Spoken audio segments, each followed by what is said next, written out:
Hey guys, कैसे हैं आप लोग। आई होप कि आप लोग काफ़ी अच्छे होंगे। मैं आपका स्वागत करता हूं कॉमर्सी पाठशाला में। आज का हमारा टॉपिक होने वाला है distinction between leasing and hire purchasing. काफ़ी इंपॉर्टेंट टॉपिक है एग्जाम के पॉइंट ऑफ व्यू से, तो इस वीडियो को पूरा देखना ताकि आपको सारी जानकारी मिल पाए। और इसके पहले भी मैंने बहुत सारे वीडियोस अपलोड कर दी हैं, तो आपको कुछ नहीं करना, आपको हमारे प्लेलिस्ट पे जाना है, आपको हमारे चैनल के नाम के ऊपर क्लिक करना है। वहाँ से होम वीडियोज़ और प्लेलिस्ट का ऑप्शन आपको दिखेगा। प्लेलिस्ट पे आपको जाना है, वहाँ पे आपको IBO M.Com first year second year का दिखेगा। आपको उस नाम के ऊपर क्लिक करना है, जो IBO M.Com first year second year लिखा हुआ है उसके ऊपर आपको क्लिक करना है। जैसे ही क्लिक करोगे, IBO 1 से लेकर के IBO 6 तक की वीडियोस प्लेलिस्ट और MCO 1 से लेकर के MCO 7 तक की जो प्लेलिस्ट है आपको आपके सामने निकल करके आ जाएगी, जिसको देख करके आप उसके अंदर बहुत सारी वीडियोस मिलेंगी, जिनको देख करके आप डेफिनेटली एग्जाम्स में बहुत ही अच्छे मार्क्स ला पाओगे। मोर देन 70% आप एक्सपेक्ट कर सकते हो। ठीक है, तो स्टार्ट करते हैं आज का लेक्चर। बिना समय बर्बाद किए उसके पहले कहना चाहूँगा कि अगर आप हमारे चैनल पर नए हो तो सब्सक्राइब कर लो यार, सब्सक्राइब कर लो, बेल आइकन दबा दो ताकि आपको वीडियोस की नोटिफिकेशन मिलती रहे। लेक्चर स्टार्ट करते हैं। Difference between leasing and hire purchasing. Lease के बारे में मैंने आपको ऑलरेडी बता दिया था। हायर परचेस का मतलब क्या होता है? हायर परचेस का मतलब होता है हाइपोथेटिकेशन टू सम बैंक, है ना। आपका सपोज किसी एक कोई सामान आप खरीद रहे हो, उसका दाम जो है 10 लाख रुपए है, लेकिन आप 10 लाख रुपए एट ए टाइम पेमेंट नहीं कर सकते, तो आपने जाकर के हायर परचेज एग्रीमेंट कर लिया किसी बैंक के साथ कि बैंक वाले भैया आप मेरे जगह पे पेमेंट कर दो, मैं आपको ऑन अ मंथली बेसिस में आपको पैसे चुकाते जाऊंगा, और जब मैं सारे पैसे चुका दूंगा तो उस सामान की ओनरशिप आप मुझे दे देना। मतलब जब आप खरीद रहे हो उस टाइम पे आपको ओनरशिप नहीं मिल रही है सामान की, क्योंकि अगर आप पेमेंट नहीं कर पाओगे तो बैंक आपको सामान को बेच करके जो वैल्यू होगी उसको वो ले लेगी, और जैसे ही आपका पेमेंट हो जाएगा आपको उस सामान की जो ओनरशिप है वो आपको मिल जाएगी। ट्रांसफर ऑफ ओनरशिप जो है वो हो जाएगा। तो ये हायर परचेस का मैंने थोड़ी सी जानकारी दी। अब बात कर लेते हैं दोनों के डिफरेंस के बारे में कि लीजिंग और हायर परचेसिंग में आगे डिफरेंस क्या होता है। थोड़ा सा लेक्चर ये जो है लंबा हो सकता है, तो इसको पूरा देखना पूरी जानकारी के लिए। As against leasing, hire purchase involve the purchase of an asset on understanding that purchase will pay in equal periodical instalments spread over a length of time. Leasing and hire purchase have emerged as a supplementary source of intermediate long-term finance. इसको थोड़ा सा समझ लेते हैं, है ना। तो leasing के बारे में अगर बात की जाए तो लीजिंग के बारे में मैंने आपको ऑलरेडी बता दिया। तो हायर परचेस में क्या होता है कि यहाँ पे जो होता है आप अपने परचेस को, आप अपने एसेट को परचेस करते हो, ये अंडरस्टैंडिंग आपस में होती है कि आप जो हो उसके पैसे को इक्वली पीरियोडिकल इंस्टॉलमेंट में एक नंबर ऑफ ईयर्स में, एक नंबर ऑफ पीरियड में आप जो है उसको पे करोगे। जो मैंने आपको थोड़ी देर पहले आपको बताया था वही बात यहाँ पे लिखी गई है। लीजिंग एंड हायर परचेज जो है ये अभी के टाइम पे एक तरीके से बहुत ही एक सप्लीमेंट्री सोर्स इमर्ज होकर के आया है लॉन्ग टर्म फाइनेंस के लिए। आपको पैसों की जरूरत है ना, आप बैंक के पास जाओगे कि मुझे इतने पैसे चाहिए, मुझे ये सामान खरीदना है, मैं आपको धीरे धीरे करके पेमेंट करूंगा। लेकिन यहाँ पे लॉन्ग टर्म फाइनेंस हो रहा है ना, एक साल में आपको पैसे वापस नहीं करने, उसको 10 साल 15 साल का जो है एक तरह का हायर परचेज एग्रीमेंट या फिर लीज होता है, जहाँ पे लॉन्ग टर्म फाइनेंस की बात की जाती है, right. They are provided mainly by non-banking financial companies, financial institutions and other organization. अब ये जो है बैंक के द्वारा नहीं किया जाता था। आपने सुना होगा NBFC के बारे में, जिसको हम नॉन बैंकिंग फाइनेंशियल इंस्टीट्यूशन बोलते हैं। NBFC आई मीन कंपनीज, है ना, जो बैंक का काम नहीं करती, उनका काम सिर्फ लोन देने और लेने का होता है। देखो बैंक का काम मेन काम जो होता है वो लोन देने और लेने का ही है, लेकिन अभी के टाइम पे बैंक में सेविंग्स अकाउंट है, करेंट अकाउंट है, बहुत सारी चीज़ें वो लोग जो है करते हैं, ATM देते हैं वगैरह वगैरह, बहुत सारी चीज़ों के ऊपर वो लोग पैसे कमाते हैं। तो बैंकिंग ये हो गया। नॉन बैंकिंग में मतलब बहुत सारे एग्जाम्पल्स मैं आपको दे सकता हूँ। फॉर एग्जाम्पल आपने मुथूट फाइनेंस का नाम सुना होगा, आपने मन्नापुरम गोल्ड लोन का नाम सुना होगा, जो कि बैंक नहीं है लेकिन इनका काम है लोन देना अगेंस्ट व्हाट, अगेंस्ट गोल्ड, है ना, अगेंस्ट कोई भी चीज़, है ना। तो इस तरह की जो चीज़ें होती हैं, जो बैंक जो इंस्टीट्यूशंस होते हैं उसको हम बोलते हैं non banking financial institutions, companies या फिर फाइनेंशियल इंस्टीट्यूशंस या फिर अदर ऑर्गेनाइजेशन, ऐसे ही नाम से बता दिया गया, है ना। तो ये लोग जो हैं इस तरह के लोन जो है प्रोवाइड करते हैं। Lease financing resembles hire purchase in certain ways.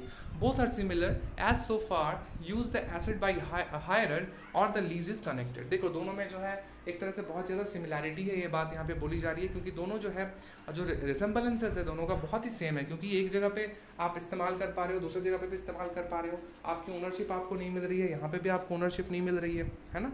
Ownership आपको तब मिलेगी जब आपका पीरियड खत्म हो जाएगा, यहाँ पे ओनरशिप आपकी छिन जाएगी जब आपका पीरियड खत्म हो जाएगा लीज में, है ना। फिर भी बहुत सारी समानताएं हैं दोनों में, बहुत सारी सिमिलैरिटीज़ हैं। In both the cases the right to use the equipment is transfer to hirer और द लेसी। यहाँ पे देखो राइट टू यूज़ यहाँ पे ट्रांसफर होता है। देखो जब आप हायर परचेज कर रहे हो तो वहाँ पे भी आपका राइट आ रहा है कि आप उस चीज़ का इस्तेमाल कर सकते हो, लेकिन उसकी ओनरशिप आपको कब मिलेगी, जब आप फुल पेमेंट कर दोगे। सेम एज लेसी में भी वही होता है, आई मीन लीज में भी वही होता है कि लेसी जो है सामान का इस्तेमाल कर सकता है लेकिन उसको ओनरशिप नहीं मिलती है ना। तो एक तरह से दोनों में जो है सिमिलैरिटी है। In case of leasing the user of the asset is not the owner of the asset, है ना। लीजिंग के केस में जो यूजर होता है वो एसेट का ओनर नहीं होता। Hence depreciation on asset can not be claimed by the lessee as a deduction from taxable income. अब चूंकि उसका मालिक नहीं है, तो जब टैक्सेबल इनकम पे करने की बारी आएगी तो वो डिप्रिशिएशन को उससे माइनस नहीं कर सकता। उसको डिप्रिशिएशन वो दिखा ही नहीं सकता कि उसका कोई डिप्रिशिएशन हुआ है, क्योंकि उसका वो सामान है ही नहीं, मतलब उसको डिप्रिशिएशन शो ही नहीं कर सकता। तो डिप्रिशिएशन के पैसे भी जो है उसको देने होंगे। किस केस में, लीज वाले केस में, है ना। क्यों, क्योंकि वो उसका मालिक नहीं होता। As against this hire purchase capitalizes the asset bought under the hire purchase contract although the ownership does not pass on him until the last payment installment is paid. लेकिन अगर हायर परचेज की बात करें तो higher purchase में देखो वो depreciation को वो चाहे तो अपने जो उसका टैक्सेबल इनकम है उससे वो माइनस करके दिखा सकता है, लेकिन उसकी ओनरशिप वो उसको तब भी नहीं मिलेगी, है ना। ओनरशिप तब भी उसको नहीं मिलेगी जब तक कि वो लास्ट पेमेंट वो कर नहीं देता, लेकिन वो चीज़ों को जो है कैपिटलाइज कर सकता है।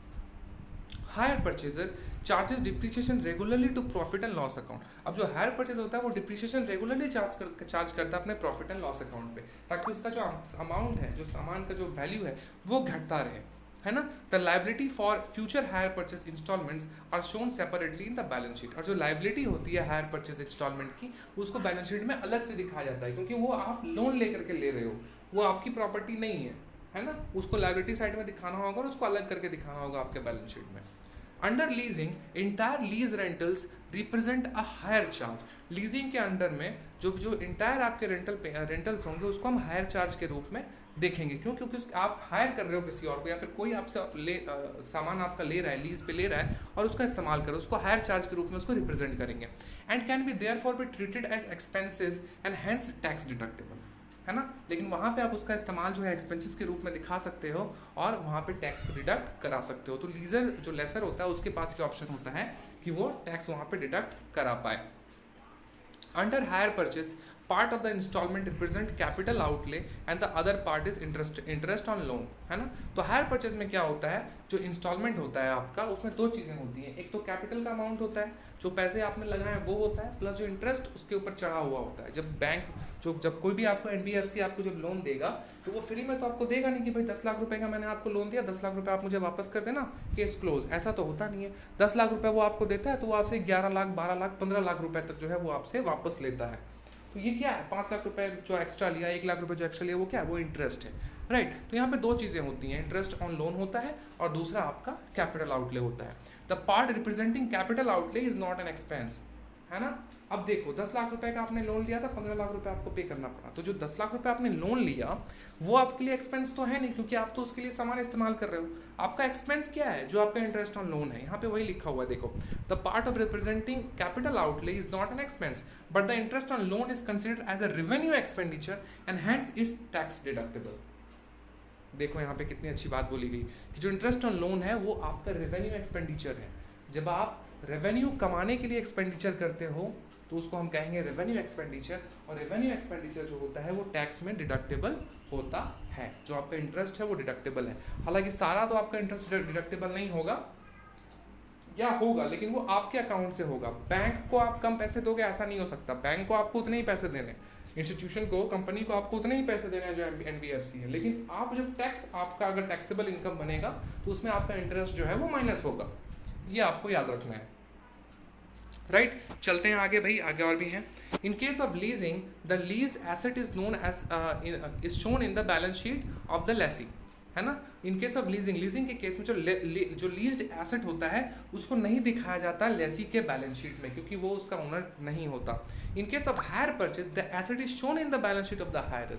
लेकिन जो हायर परचेज के क्षेत्र में, जो हायर परचेजर जब अपना जिसने मतलब लोन लेकर के हायर परचेज पे सामान खरीदा है, वो जब अपना बैलेंस शीट तैयार करेगा तो वो वहाँ पे एसेट को दिखा सकता है अपने बैलेंस शीट में। लेकिन उसके पास ओनरशिप नहीं गई है, लेकिन फिर भी वो दिखा सकता है, क्योंकि वो एक टाइम पे उसके पास ओनरशिप आ जाएगी, लेकिन जो लेसी होता है वो अपने बैलेंस शीट में उसको नहीं दिखा सकता, जो लीज्ड अमाउंट जो एसेट है उसको नहीं दिखा सकता, क्योंकि उसका ओनरशिप उसको कभी नहीं मिलेगा, क्योंकि वो चीज़ उसको लीज पे दी गई है ना। There is no down, generally there is no down payment in case of leasing. ठीक है, लीजिंग के केस में किसी भी तरह का डाउन पेमेंट नहीं होता, वेयर एज अगर आप हायर परचेज की बात करो तो वहाँ पे डाउन पेमेंट होता है, but a sizeable amount of down payment is made in the case of hire purchase. जो मैंने कहा, a crucial difference between hire purchase and leasing is that accounting income tax purposes, है ना। दोनों में जो डिफरेंस है वो ये है कि अकाउंटिंग और इनकम टैक्स पर्पसेस में उसका जो अंतर होगा वही उसका डिफरेंस है। इन जनरल देखा जाए तो दोनों सेम है, लेकिन जब आप अकाउंटिंग करते हो या फिर जब उसका इनकम टैक्स निकाला जाता है, इनकम टैक्स के पर्पस में दोनों का जो डिफरेंस है वो निकल करके सामने आता है। In the case of hire purchase the hirer is deemed to be the owner of the asset. Hire purchase के केस में जो सामान होता है वो उसका ओनर होता है, डीम टू बी ओनर, मतलब आने वाले समय में वो उसका ओनर बनेगा या उसको ओनर आप कह सकते हो। ओनर हालांकि वो तब तक नहीं है जब तक वो लास्ट पेमेंट नहीं कर देता, बट आप उसको owner as a owner treat कर सकते हो। बट लीजिंग के केस में the lessor is the owner, जो लोन जो जिसका एसेट है आप उसको ही उसका ओनर मानोगे, ना कि जिसने जो उस चीज़ को एक्सप्लॉइट कर रहा है, जो उस लीज्ड एसेट को इस्तेमाल कर रहा है, उसको आप ओनर नहीं मान सकते। The asset figure as a part of gross block of asset in the books of hirer, है ना। जो एसेट फिगर होता है उसको ग्रॉस ब्लॉक उस तरीके से लिखा जाता है, जो बुक्स ऑफ हायरर बनता है उसमें एसेट को दिखाया जाता है। वो चार्जेस डिप्रिसिएशन दे रहा हूँ, जहाँ पे डिप्रिसिएशन भी चार्ज होता है, लेकिन लेसर वाले केस में डिप्रिसिएशन चार्ज नहीं होगा। Because of this difference in the tax treatment the lessee charges are generally lower than the hire purchase charges.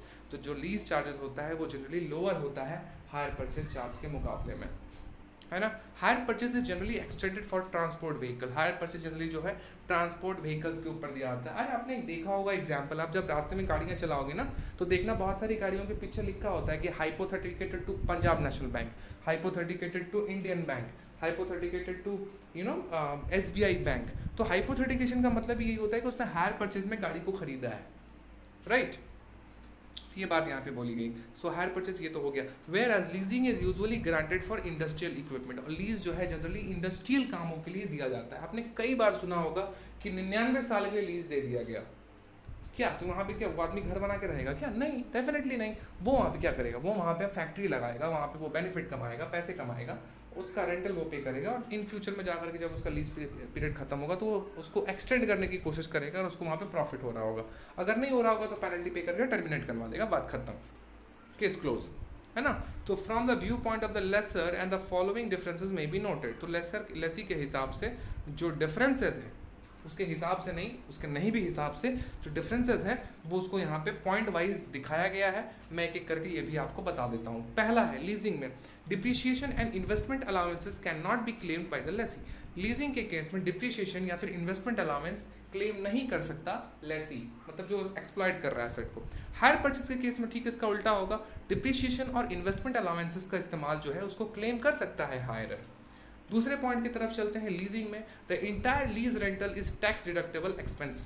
जो पूरा का पूरा जो रेंटल है जो भी आप पे कर रहे हो वो टैक्स डिडक्टेबल है, मतलब जब आप टैक्सेबल इनकम आपका जब होगा, लेसी का जब टैक्सेबल इनकम होगा तो वो अपने रेंटल्स को वहाँ पे माइनस करके उसको टैक्स पे करना होगा।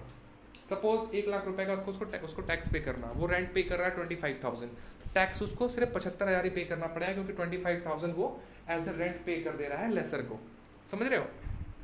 हायर परचेज में only the interest component of the hire purchase instalment is tax deductible.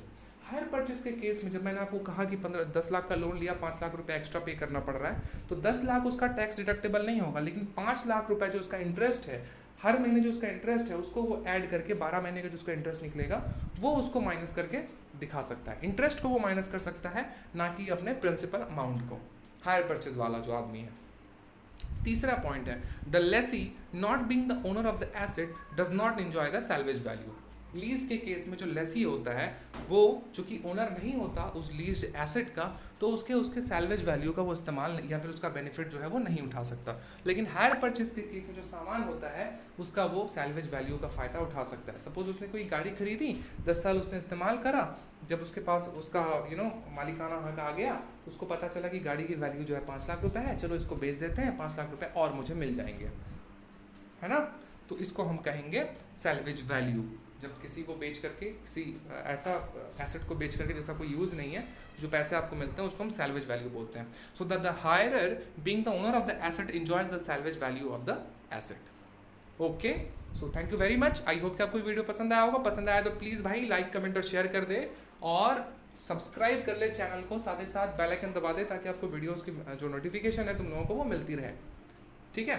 साथ ही साथ इग्नू के अगर कोई पेड कोर्सेज करना चाहता है कॉमर्स पाठशाला की तरफ से, तुम लोगों का तो भाई सेकंड ईयर है, तुम लोग तो नहीं करोगे मुझे पता है, पर अगर कोई करना चाहता है तुम्हारे भाई बंधु में, तो उनको बताओ कि कॉमर्स पाठशाला की तरफ से पेड कोर्सेज आ गई हैं, जहाँ पे वो लोग ऑनलाइन क्लासेस कर पाएंगे. क्लासेस कैसे होंगी, कब होंगी और कितनी होंगी, ये सारी चीज़ें मैं इन फ्यूचर आपको बताऊंगा. ये एग्ज़ाम खत्म होने के बाद, अगस्त के बाद मैं इसको स्टार्ट करूंगा. अगस्त में हालांकि प्लान था, but due to various reasons I can not start it. Okay, so in the month of September I will try to start it. Those who will be interested in joining they can. और जो नहीं होंगे उनके लिए भी एक छोटा सा कोर्स है, छोटा सा एक जो है एक प्लान किया गया है. 1500 रुपये उनको वहाँ पे देने पड़ेंगे, जहाँ पे उनको जो है फ्री ऑफ कॉस्ट में जो है जो चीज़ें मैं पढ़ाऊँगा, जो चीज़ें मैं ऑनलाइन पढ़ाऊँगा वो उनको फ्री ऑफ कॉस्ट PDF के फॉर्म में मिल जाएंगी. साथ ही साथ उनको असाइनमेंट का सॉल्व मिल जाएगा, ऑनलाइन गाइडेंस मिलेगा, व्हाट्सएप सपोर्ट मिलेगा, एवरीथिंग. जो चीज़ें उसको मिलेंगी वही चीज़ें इसमें भी हैं, लेकिन वहाँ पे ऑनलाइन क्लासेस होंगी, इसमें ऑनलाइन क्लासेस नहीं होंगी. दोनों का प्राइस मैं आपको बता देता हूँ. ऑफलाइन वाले केस में जो ऑनलाइन क्लासेस करेंगे उनके लिए 500 पर मंथ जो है फीस है, प्लस जो नहीं करेंगे जो 1500 रुपये का कोर्स लेंगे उनका तो सिर्फ 1500 रुपये का है. राइट. तो ये छोटा सा कोर्स है जो कि इंट्रोड्यूस किया गया है कॉमर्स पाठशाला की तरफ से.